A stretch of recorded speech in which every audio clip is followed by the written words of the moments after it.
I'm Bailey. And and I'm Jenny. And this is Hell is a Teenage Girl. Episode 1. And we're going to talk about Jennifer's Body. Yeah. In our podcast, we're going to talk about horror movies that are girly core, and queer. Yeah. And gay. Horror movies from a girl and gay perspective. Honestly, yeah. Yeah. And we're starting with Jennifer's Body because the killer opening line is what we named our podcast after. Yes. Yeah. Because it's a good one. It is a good one. And I feel like there should be like a little insert like in there though, like a little asterisk, and it should be like Hell is like a white teenage girl. Dude. Yeah. Yeah. We're not teenage girls. No, I'm like literally 26. Yeah. And I'm like almost 21. Yeah. But, you know. We've been there. We've been there. Yeah. So, Jennifer's Body. We're going to start out with like some like background on Jennifer's Body. So it came out in 2009. Like, it's really clear that it came out in 2009. The fashion and the soundtrack. Yeah. And the soundtrack. And like the liberal use of like so many words that would not be said today. Yeah. I was rewatching it and I was like, oh, dude, like there's a lot of that in there. What were you in 2009? What were you doing in 2009? What was I doing in 2009? Because I was in 6th grade in Ferndale. Yeah. And wait, I have to do math. Oh my god. So 2016 I was like 14. You were like 14? Yeah. No, you weren't. In 2016? Oh, 2016 you were 14. Okay, so then minus 7. I was 7. So I was 7 in 2009. Okay, and then there I was we like go. 11. I could just from my birth year. I'm realizing I just feel like that's like a really important perspective, just given like the content of the film, and like you're right, like the different like the words that were used, and like I also noticed like rewatching it, I was like, wow, there's like a lot of little like racist moments in this movie, but I feel like that's almost a part of Jennifer's character. And she is a shitty person. She is like ableist, she is racist, she is homophobic. She's just like she's literally like a teenage girl. Like, and she's like the popular white teenage girl at your high school. Right. Like she's kind of like shitty. It was written by Diablo Cody and directed by Karen Kusama? Yeah. And, like Megan Fox, Amanda Seyfried, Johnny Simmons, Adam Brody. Adam Brody does such a good job in this movie.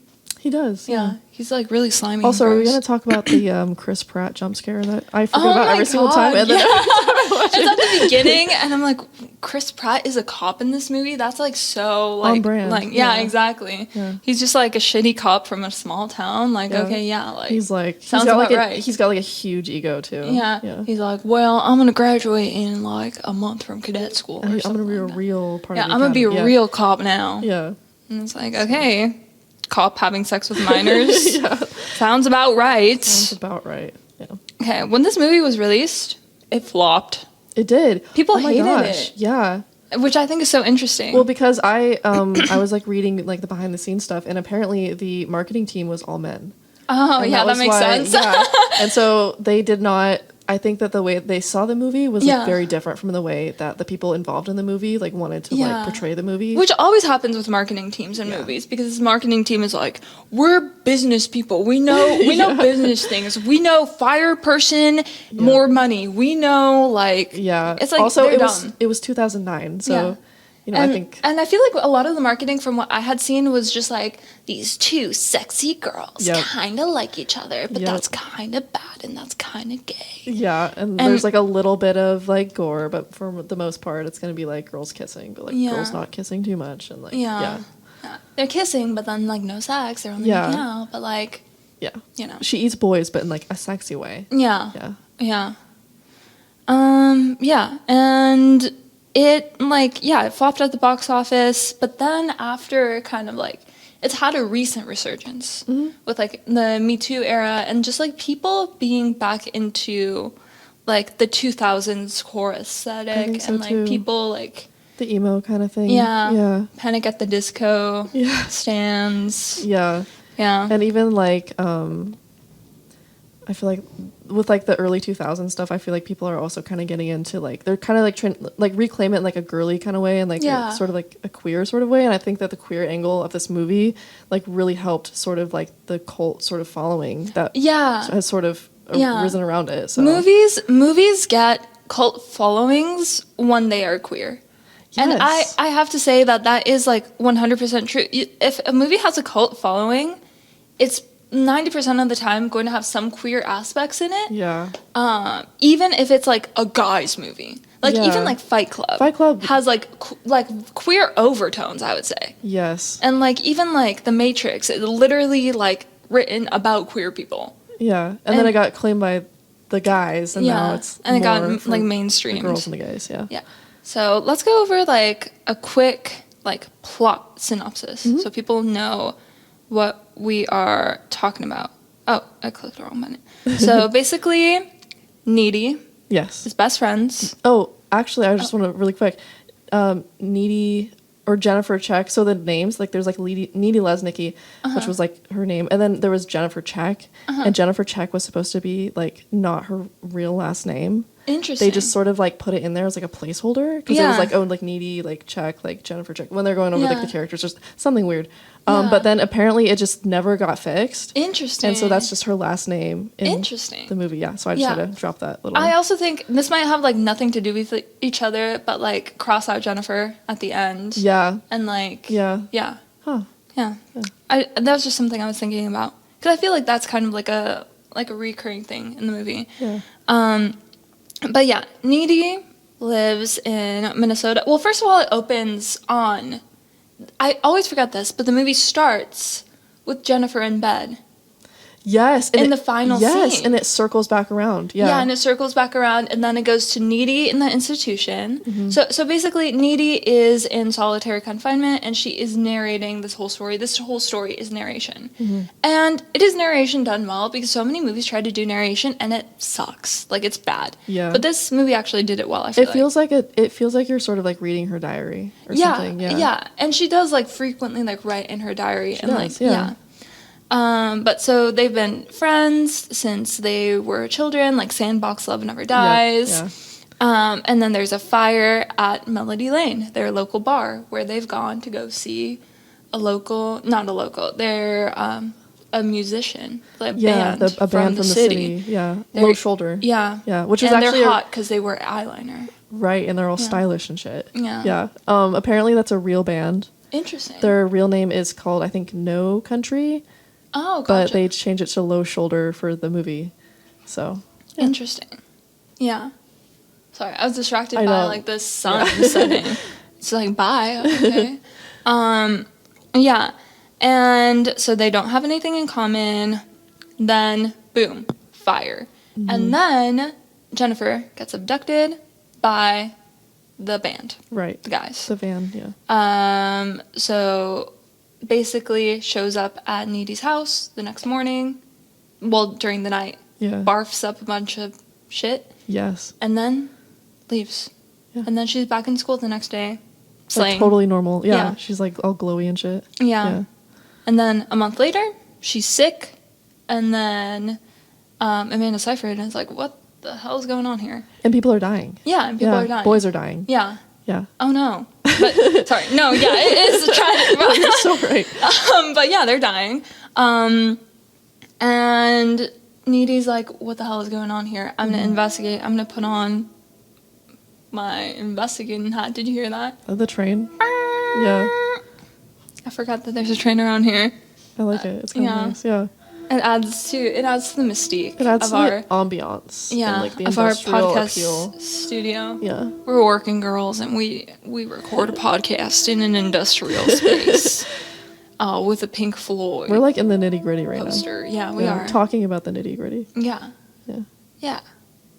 Oh, and then so basically, Colin, who is someone. Colin didn't deserve that.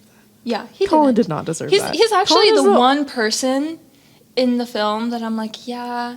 Well, actually, there are a few in the film who I'm like, I don't think that Ahmet from India deserved it, and I Yeah. don't think that Colin deserved it either. But Yeah. Colin, I'm just kind of like, it had to happen. Ahmet, Yeah. that did not have to happen. yeah. Ahmet, just let him go home. Yeah, he was just chilling. He was just Yeah. like, let me listen to some music, I He guess. was Like just this a foreign is exchange student, and he was just sort of this like is where there. people are going, I guess. Yeah, To he must have listen to music. up until the moment that he got eaten. He must have had a really weird perception of America. Yeah, Yeah. probably a pretty accurate one too, though. yeah, like these guys are just like dumb. These are really dumb people. Yeah, Yeah. I want the movie from Ahmed's perspective. Yeah, Yeah. yeah, it'd be a short movie. and within the first act. Yeah. Yeah. But okay, so Needy does some investigating. Mm-hmm. She figures out Jennifer's a succubus. She's a demon. Yeah. She's doing demon She's shit. like a person with a demon like in her. But Yeah. it gives her powers. Yeah. Yeah. And then she tells Chip, stop doing all the bullshit you're doing. Yep. We can't date. Stay home. Don't talk to Jennifer. And Chip is like, perfect, so I'll go to the dance. Yeah. Yeah. What was that? That was like He's just dude, come on. Throughout the movie I was trying to analyze Chip, and my conclusion is that he's a big idiot. He's is just a big idiot. goofy idiot. He Also- has like no clue about like girls. He has no clue about life. Yeah. I was thinking the same thing. I was thinking the thing about Chip is I feel like he's just kind of like one of those guys who's just like he's dating this girl and he doesn't like her friend. Yeah. But he just assumes that everything that goes on between them is just like really weird. It's just Yeah. like really weird girl stuff, and like their Yeah. relationship is weird. And I feel like he just kind of views Jennifer as sort of like a little parasite, like attached to Needy that he just Yeah. has to deal with. Yeah. And then anything that goes on between them is just like, that's just like Yeah. girls. But Yeah, then it's it just kind of girls bites being him in the girls. butt. Yeah, later, and he so. doesn't understand their relationship, but he's also fundamentally insecure about all of Needy's Yes, relationships. you're right, with the he's thing with like Colin and everything, He's yeah. like, oh, you have a friend? Yeah. Damn. yeah. Okay. Yeah, he is kind of insecure about like being with Needy, which I Yeah. think is interesting. So, Yeah. Very insecure guy. Yeah. And so basically, since Chip decides to be a dummy, an idiot, he goes out.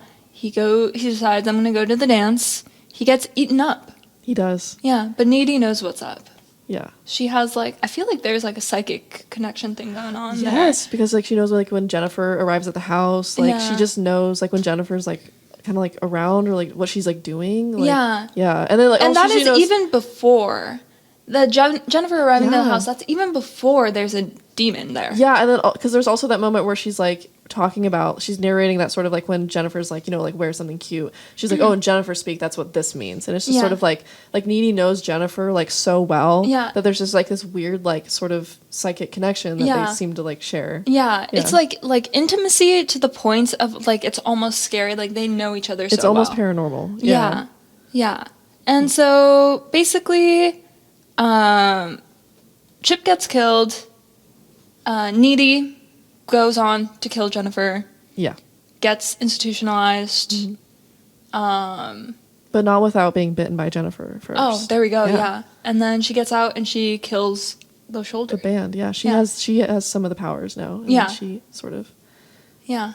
gets back at the band. And there we go. It's a very satisfying ending. It is, yeah. But also very sad. Yeah. I think that's because I feel like the whole movie sort of like revolved around that sort of like friendship that you have in like your early like female friendships of like Yeah. having this like really toxic friend that you can't like really get away from and you're sort of defined by. Yeah. And then but I like how sort of in the movie she's like, she kind of hates Jennifer and she kills Jennifer, and I think the moment she kills Jennifer she sort of like escapes that's like a release. It's like very cathartic. But I like how in the movie it doesn't like just switch from, she's obsessed with Jennifer to like she hates Jennifer and that's it. Like I like how there's still those like moments where she really like does love Jennifer. Like she sort of has the Yeah. flashbacks to like them being kids and like stuff like that. Yeah, and she loves and cares about Jennifer, and to the point where like she knows that even though Jennifer was fundamentally not a good person, she needs to be like vindicated. Yeah. And so she goes out, kills the shoulder. Yeah, Yeah. exactly. Yeah. Yeah. But yeah, I want to go deeper into some like angles and aspects of it. Yeah.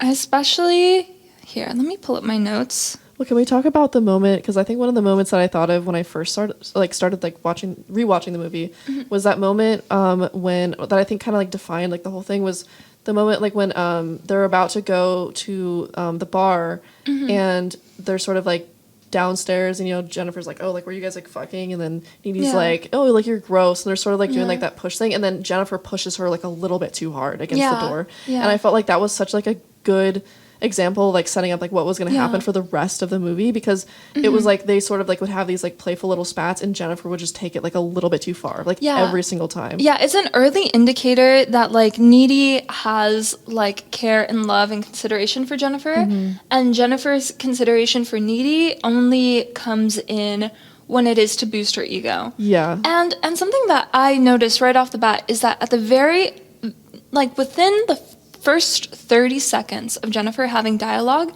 she's looking at herself in a mirror. Yeah. And that comes back again and again and again within like the first 30 seconds where she's like, hey bitch, what are you doing? Like, we're gonna go to this like club tonight. And she's like, oh no, I was gonna hang out with Chip or whatever. Yeah. And then Jennifer's like, no, you're not going to do that. And she's looking at herself in the mirror.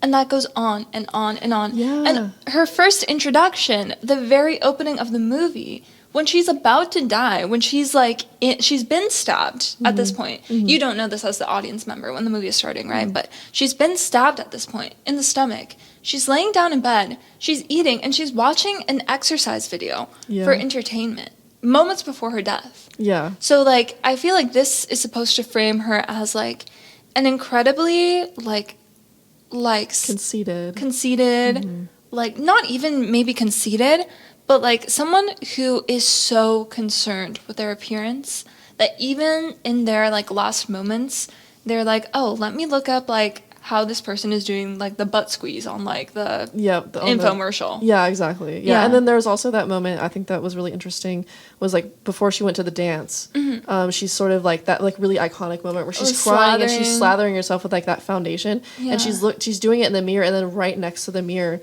is sort of this similarly shaped portrait of herself. Yes. Like, sort of, like, when she's, like, more normal. Yeah. And I think that was really interesting. It's, like, she is not even upholding herself to the standards of others. She's upholding herself to her own standards that are hurting her. Yeah.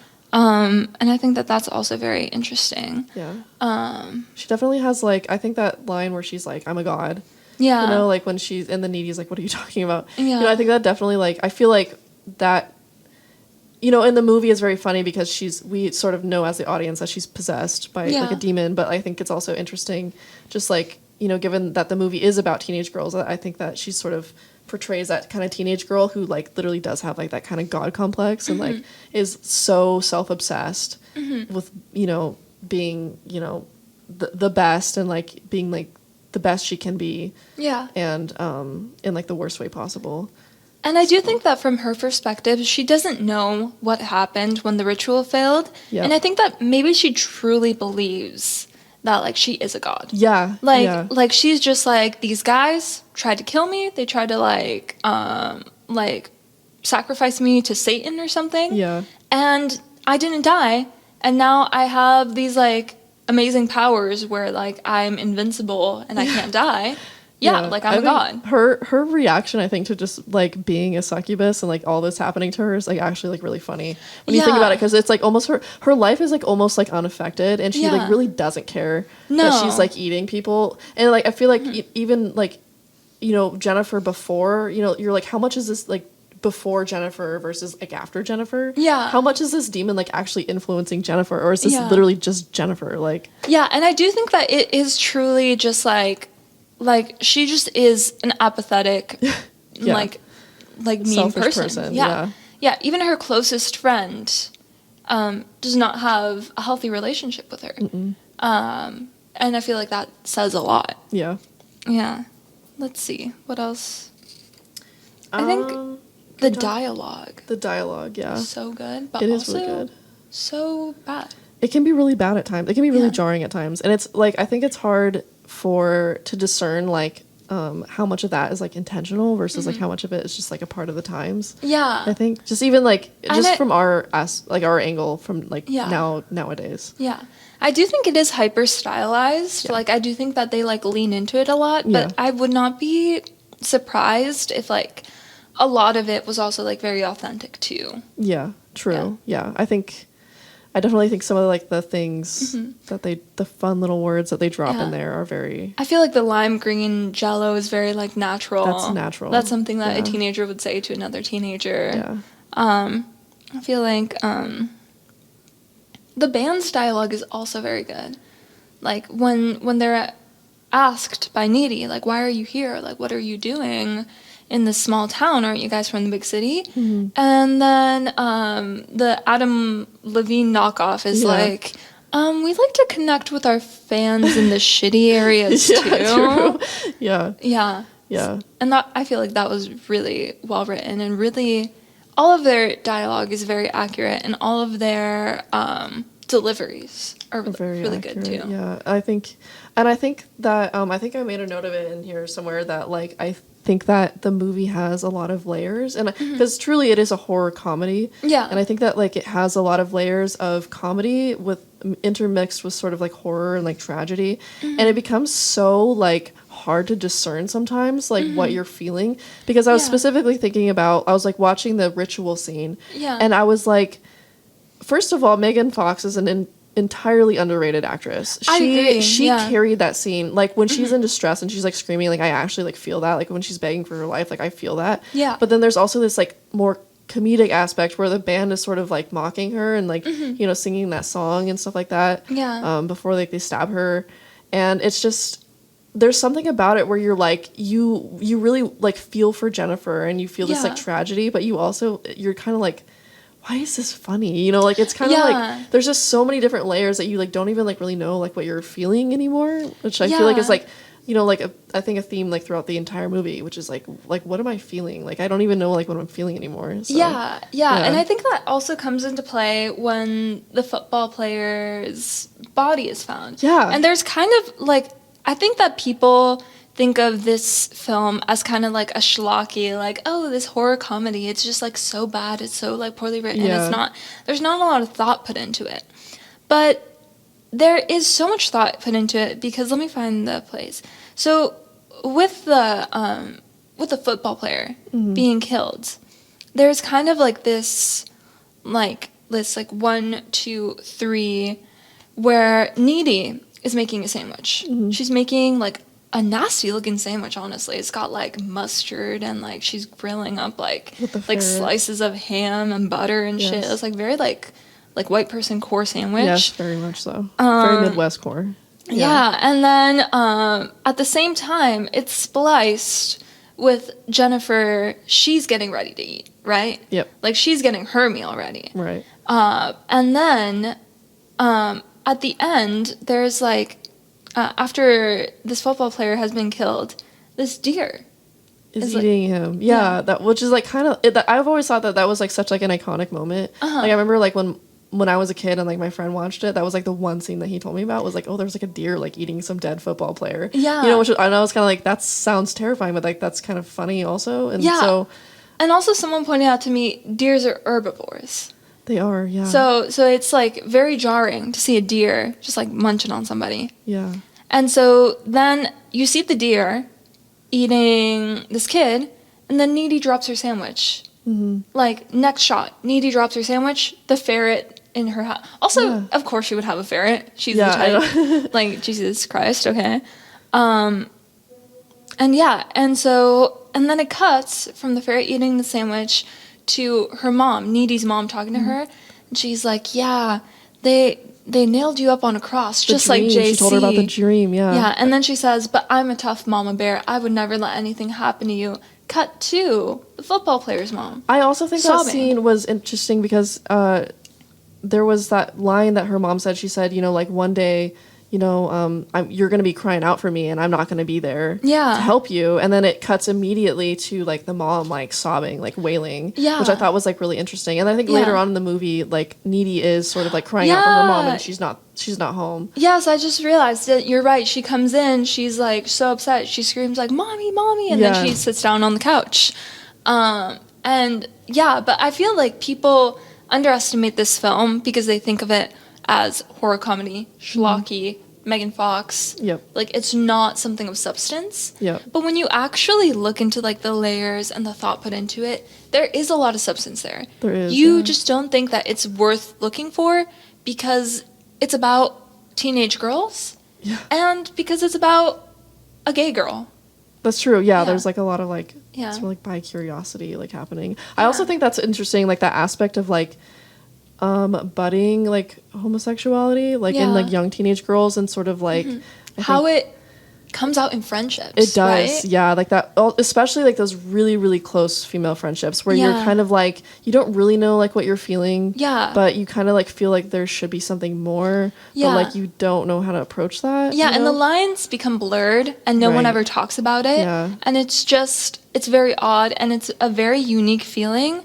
And I do think that they captured it really well because it's just so it's so distinct. And Well, there's so that hard like to really describe. there's that really heartwarming sort of like moment when they're at the bar, like before the bar catches on fire, where they're sort of like they're watching the band, and then Jennifer's like obsessed, like totally engrossed with this band. Yes. But Needy's like looking, they're holding hands, and Needy's looking at her. Yeah. And she's sort of like, you can see like her face sort of like she's like smiling and having a good time, but it kind of like drops because she's like, it what is shifts this? when she realizes Jennifer is more interested in something else. Yeah. And there is that kind of like shift. Yeah. And there is at the end of the movie a moment where Jennifer says, "I go both ways." And I don't doubt that. But I do think that for Jennifer, it's more of a tactic. In their specific relationship with Needy, it's more of a tactic to manipulate Needy. Yeah. Because I think that Jennifer knows That how Needy likes engrossed her. Needy is in her. Yeah, exactly. And how engrossed she has been for years. Right. With like the like pricking your finger. Yeah. And like, Also, let me suck that up. Yeah, and I think It's it's like interesting. A little too. weird, but okay. I think it's also really interesting because I feel like Jennifer's whole obsession with Chip revolves around. So in a way, I think that like Jennifer really is like obsessed with Needy. Yeah. Because I think that like if Needy hadn't liked Chip, then Chip wouldn't have died. Yeah. The only reason why Chip died was because that was Yeah. Needy's boyfriend. And that's also why Colin died, because Right. Jennifer totally disinterested in Colin. Like, okay, give me Yep. your pitch. Like, Yep. what? Like, you want to date me? Like, okay, guys ask me out all the time.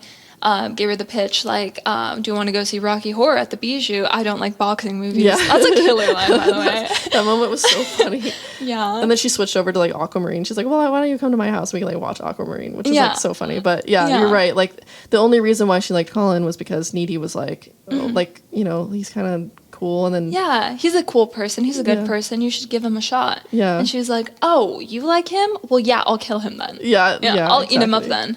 Yeah. Yeah.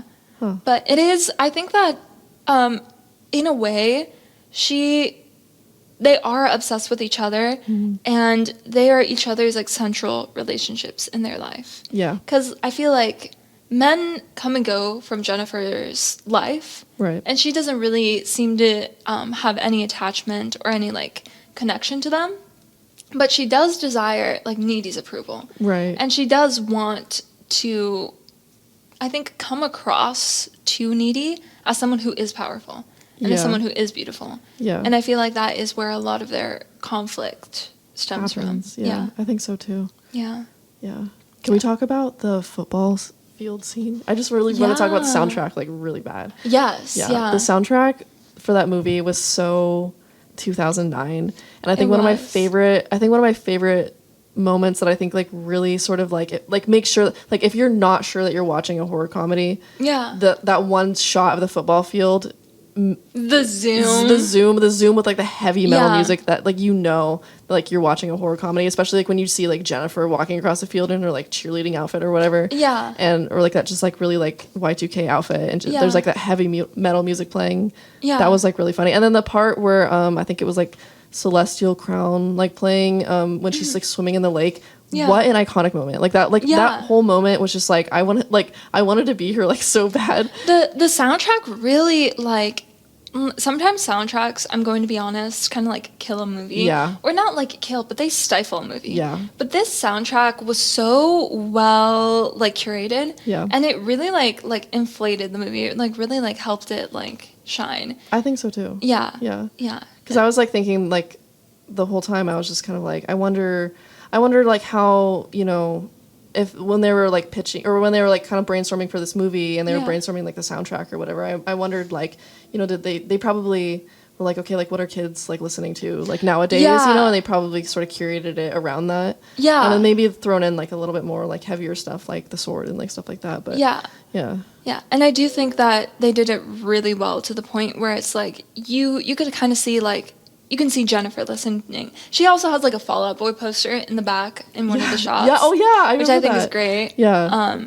But you can see all the characters listening to all the things that are in the movie non-diegetically. Yeah. So yeah. And I think it's really funny too that like the band was like the bad guys, but they're sort of like the band that is in the soundtrack, you know what I mean? Yeah. Like, that's sort of like the sort of that's what you get from the soundtrack, like Panic at the Disco and stuff. Like that's who those guys are, and they're the bad guys in the movie, which is kind of funny. I love Needy's bully, where in the beginning she's like, "You're totally lesbian gay."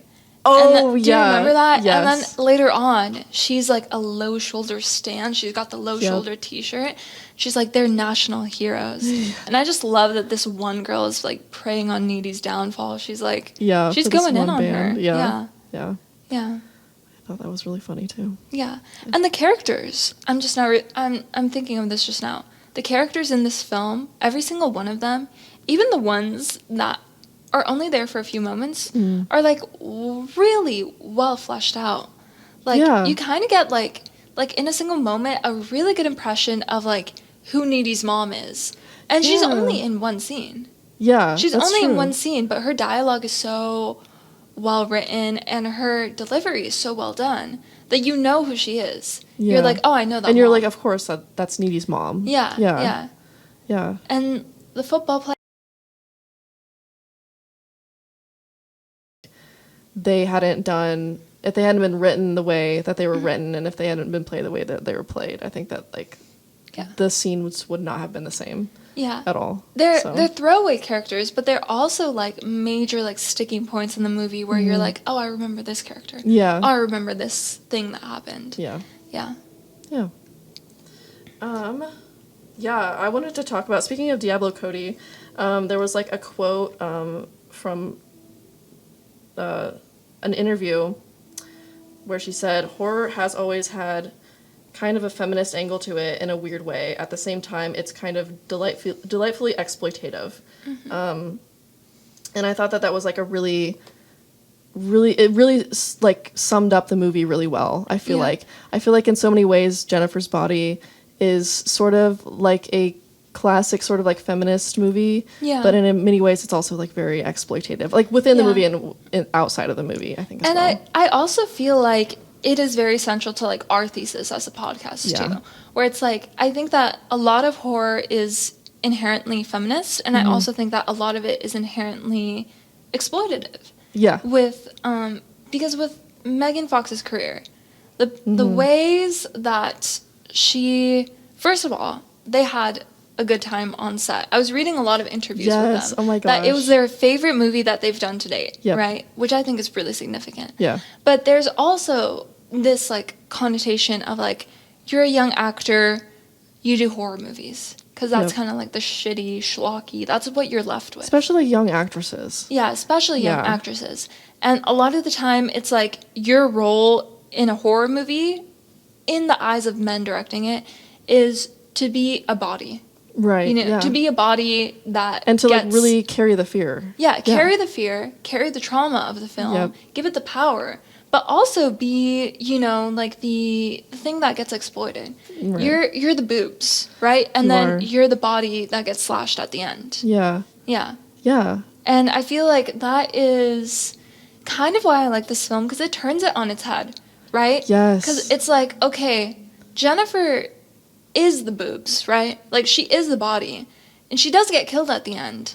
But also, these young men are her victims, and they're the throwaways, and they carry the fear. Yeah. And they're kind of who and we're they're the like fragile ones. I feel like it gets turned on its head where, you know, like the men are more fragile, and I think the movie sort of like emphasizes how fragile they are. And I think there's that really, really funny scene where Chip's mom gives him the pepper spray, and it's all like pink and shit. Yeah. So I think in so many ways that was so like on the nose, like this like these boys are like the ones who are like the victims, and they're the ones who like are, and now they have to feel fear. Exactly. And now they have to be careful. They have to carry the pepper spray.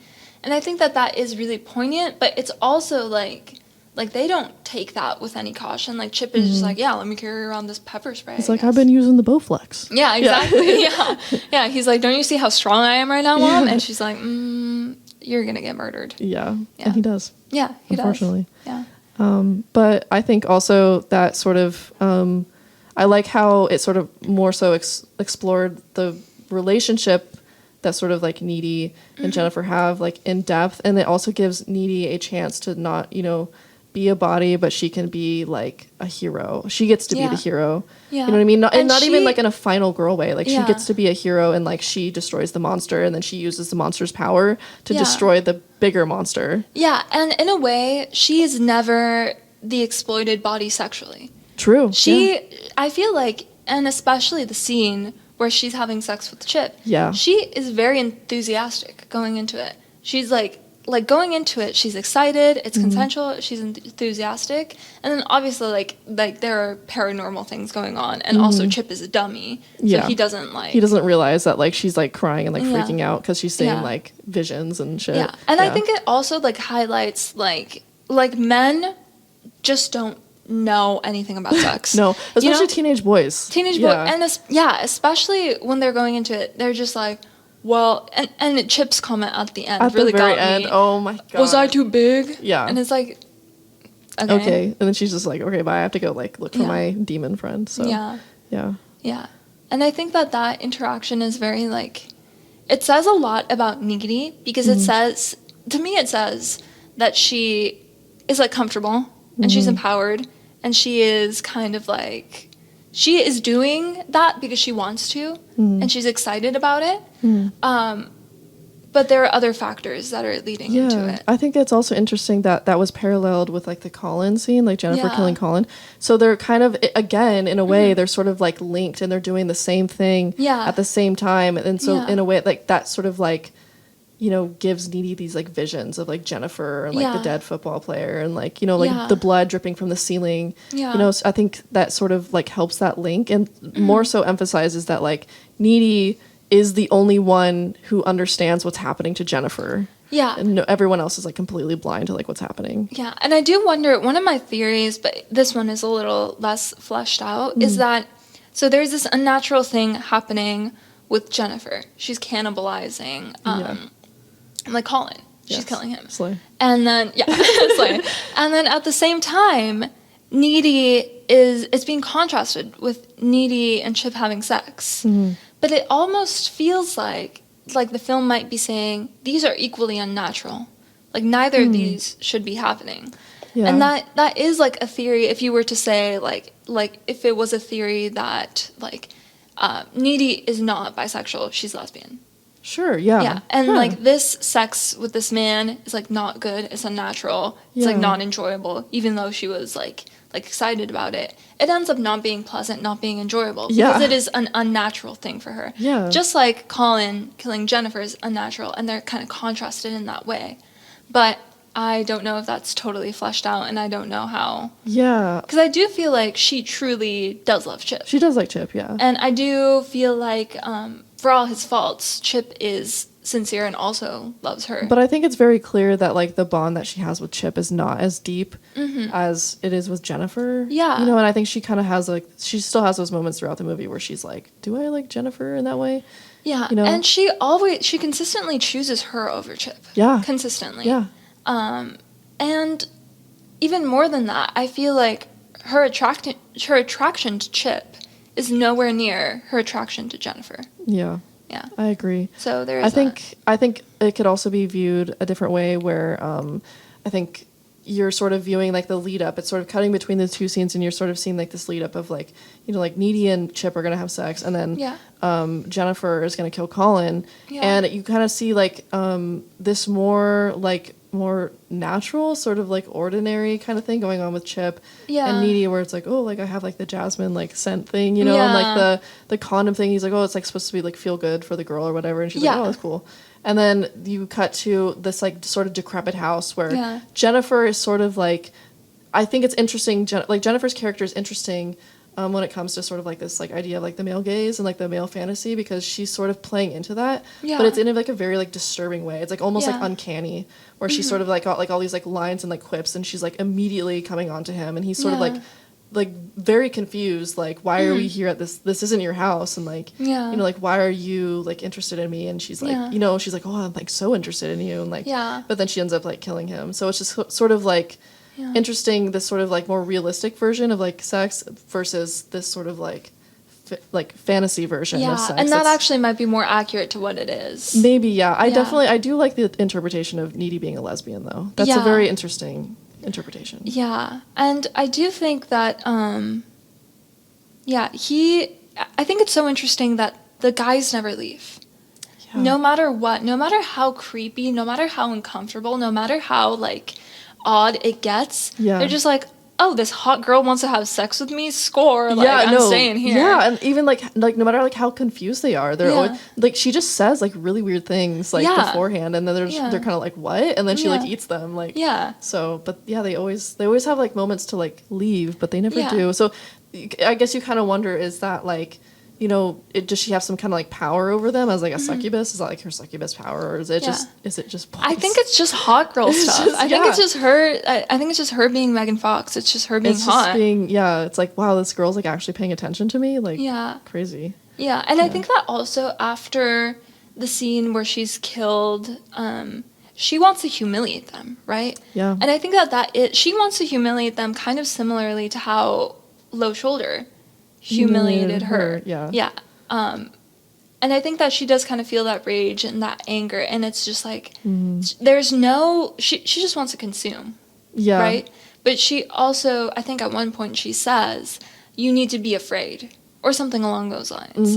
I need you hopeless. I need you hopeless. And I think that like that just kind of says to me, like, there's this parallel between like what Low Shoulder did to her, Low Shoulder did to her, and what is going on with how she's going out and like finding her victims, and what she's doing to them. I think in so many ways too, like, I think, you know, you shouldn't want to be Jennifer. I think a lot of young girls like really want to be Jennifer, and you shouldn't want to be Jennifer because she's, you know, like the worst kind of teenage girl. She's just a really bad person. But I think in many ways, I think many girls want to be Jennifer really bad, because I think that like a lot of girls empathize with that sort of like rage and like having been like humiliated, and like being able to like turn that like on its head, and being able to like put, you know, like your oppressor, I guess, like in that same situation where you're humiliating them, and you're like you are consuming them, and you're you know, you're no longer like just a vessel like for their sort of like fantasies, like you're sort of like absorbing them, and like and the thing is, like people want to be hot, people want to be desired, people want to be all these things that on the surface it looks like Jennifer is, but when you watch the movie you realize that the biggest source of her problems is that she does not truly believe that she is desired. She does not truly believe that she is hot. She does not think that she's better than Needy. She has all these like hang-ups in her own mind. Oh my gosh, the swimming pool scene. Yeah. That was such like, I feel like that's such like an iconic scene, but it's so like the way that Needy just like digs into her. Yeah. You kind of realize, like, you see how like small Jennifer is. Yeah, and you also realize that Needy has always had the capacity to fire back. Yeah. She has I feel like she thought of, you were Snowflake like queen when you were like socially relevant 2 years ago. I feel like she has had that in the back of her head for months. For so long. Yeah. And she has the capacity to do that and to do damage, because no one knows Jennifer better than Needy. Yeah. She has the capacity to throw like the laxative thing at her. Yeah. She has the capacity for all that, and she doesn't, because she truly loves Jennifer. Yep. And I feel like Jennifer takes every opportunity to weaponize the things that Needy is insecure about. And it just doesn't work on her anymore because she has weaponized it so often. But for Jennifer sees Needy as someone who will, like, always help her. Yeah, I think it's really interesting that Jennifer was like literally eating her boyfriend in the swimming pool, and then Needy starts out this sort of like argument with like, oh, you're such a jerk. Like that's like the only thing that she could like really think of to like say in that moment, which like I think is like, I think shows contrast between the two characters. You know, like Needy's very much like, I guess like a good girl, like the stereotypical like good girl, and then Jennifer is very much like you know, sort of like the harlot, I guess, that you know, that stereotype. But then I think it's also, you know, I think Needy doesn't want to have to dig in that hard. I think she just wants to be like like honest, and she's like, you're just a jerk. She's like, I feel like she's a fundamentally good-natured person. Yeah. Let's see, what else. Let's see.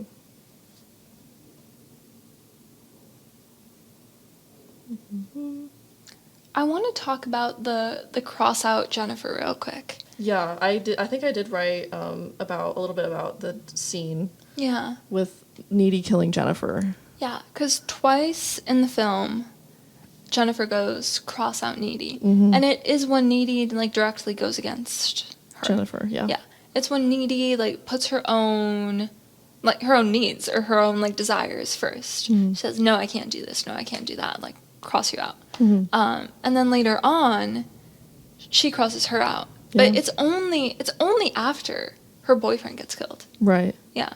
When she likes that, it's sort of like final scene, like where she's gonna kill Jennifer, and she literally crosses her out with the box cutter. Yeah. Yeah. Do you know what this is for? Cutting boxes. I like that line too, where she's like, "Do you get all your weapons at the Home Depot?" Like, God, you're so butch. Yeah. I thought that was so funny. I feel like the only line that doesn't hit in the ending is "my tit." No, your heart. Yeah. I feel like that one is a little much. That one's a little bit much. I think it just maybe to like emphasize like, hey, like you're watching like a horror comedy. Yeah. But I think, I mean, it's such like an iconic line, but I think it's iconic because it's just kind of like, why did the writer throw that in there? Yeah. Like, so I think we all kind of know like what's going on. Like Jennifer's being murdered. At this point, you're just like beating a dead horse. Yeah. True. Yeah. Yeah. I do think it's interesting that when Needy pulls the best friend necklace off, that's when Jennifer starts like fall. Yeah, she falls. And I think that's when she realizes that like the last person who could have had genuine affection and connection with her realizes the kind of person that she is. Yeah. Yeah. She kind of like loses this power over Needy. Like I think she had it like in the, you know, throughout the whole movie, whether she was a demon or not, I think Jennifer had this power like over people, and especially Needy. Yeah. And I think that like if she doesn't, you know, eat boys, then she sort of like loses control in that way. But I think in another way, when Needy decides that she doesn't want to be aligned with Jennifer anymore, I think that she loses like the last part of who was Jennifer, and she sort of loses that power. I do also think it's interesting that in the opening scene, Jennifer has the opportunity to eat Needy. Yeah, and she does. And I do wonder, what is the eating? Is it desire? But I don't think it's desire. I think it's just the desire to consume.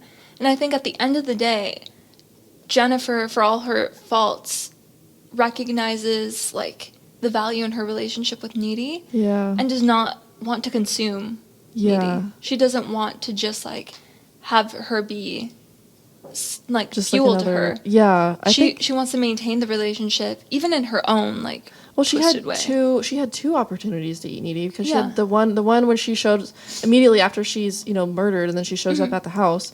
She reflects on it later, and she's like, well, I couldn't bring myself to eat you, you know. Yeah. And then I don't know if that's totally true.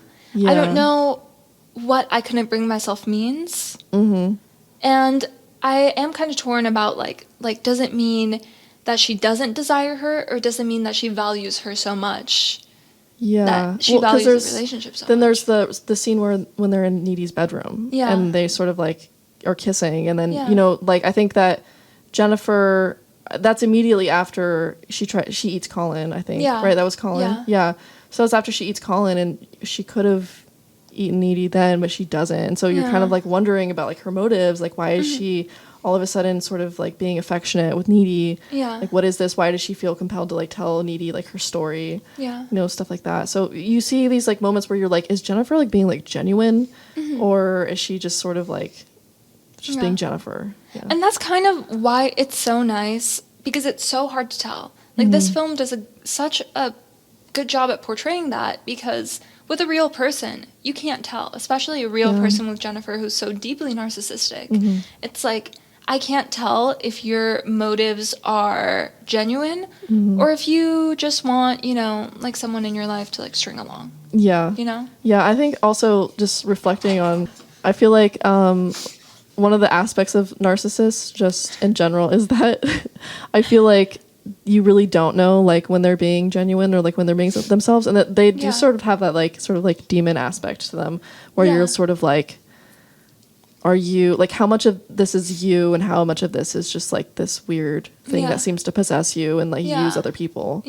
So how much of this is like a need that you have to like consume the attention. And Jennifer is such like a teenage girl flavor of narcissist. Like it's so, they did that, the way they wrote her was like so like well done. Yeah, and I think that she was the perfect person in that town to get possessed. I think so too, yeah. Because I think that if it had been Needy who had gotten possessed, I think Needy just would have withered. She would have withered and died, because I don't think she could have brought herself to do that. Anyone else would have had like this big existential crisis, but the fact that it was Jennifer just like snowballed into like everything else that happened in the movie. Yeah. So it made things so much easier for her. Yeah. Yeah. Yeah. I agree. Yeah. Yeah. Well, I think that this movie was a really big slay. I think that I don't know. I feel like this movie. I'm glad that we started out with this movie. Yeah. Because I really do think that Jennifer's Body, when it comes to like queer horror or like feminist horror, I think that, or like, I mean, any teenage girl or any girl who likes horror, I think that this is such like a, you know, required reading. Yeah. So I think do your homework. Do your homework and watch Jennifer's Body. Yeah, exactly. Yeah, I agree. And the themes in this crop up in every single thing that we're going to talk about, I feel like. Yeah. I think so to too. some extent or another. Yeah. Yeah. I do feel like Jennifer's Body is sort of like the pinnacle of I feel like it was such like a staple of the genre, of like the subgenre, that I feel like people do sort of like uphold all other movies of this sort of flavor afterwards. Like they do sort of like uphold it to, they compare it to Jennifer's Body. So. What would we call this genre? What would we call this genre?